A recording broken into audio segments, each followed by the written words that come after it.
Michelle, the stationery suite you created for French Dianthus is really a unique reflection on the chandelier and the concept of all of that, but you've done it in several different ways that a bride could really choose several different options.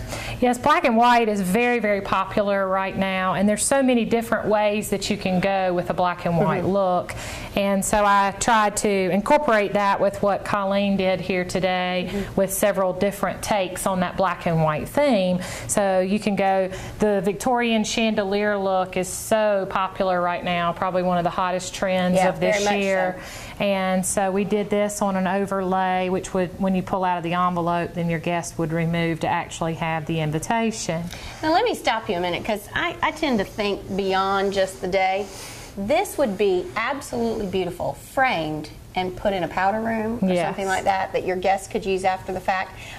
If I were a guest receiving something like that, I immediately thought of that, and I thought that would be such a neat thing, almost like a keepsake that they would have of the event too. And that's something else that we hear from most of our brides, is that these invitations do become keepsakes, and that their guests call and go, oh wow, I've never seen anything like that.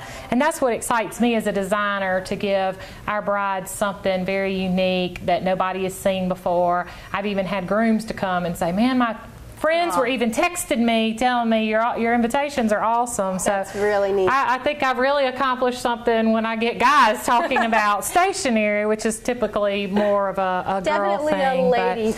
But we definitely are seeing more of that too. The grooms becoming involved, and I have grooms that come in and they're the ones that say, this is what we want, this is what we're looking for. And we encourage that too in all aspects of design, is that it's a reflection of the couple, not just the bride and her taste. We always want to make sure that he is represented in all of that, so that it is a reflection of him, and his guys and his family and friends see his personality in something like a stationery suite too. I want to also talk about that we've seen here, you've done the stripe, which is a reflection of the cabana that we have out on the lawn out there. So it's a really nice look of tying in the two, and you've done it also with the save the date. That save the date would easily complement either of these different types of invitations. Yes.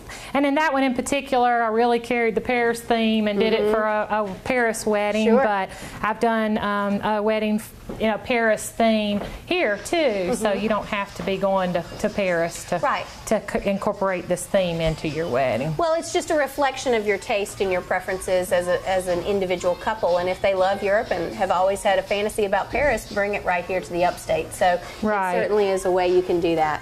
And that's what the other one was, and that's where I feel like I'm unique as the designer, that I like to sit down with the bride and groom, spend some time with them and get to know them as a couple. And I met with this couple, they really didn't know what they were looking for, and the groom hits her on the leg and says, honey, wouldn't it be great if we could do an Eiffel Tower? And I was like, oh, well, of course we can do an Eiffel Tower. I said, is that something special to y'all? Yes, she went to Paris as a girl, and ever since had been collecting Eiffel Towers, and it was something she had a great affinity for, and had just never even thought about incorporating that into her wedding or into her wedding stationery. So I was able to design a stationery set for them that really was unique for them. And everybody that knows them knows she collects Eiffel Towers. So it was distinct to them. That is so neat. It really is a test of a true designer that brings that personality of the couple into what they're producing for their wedding.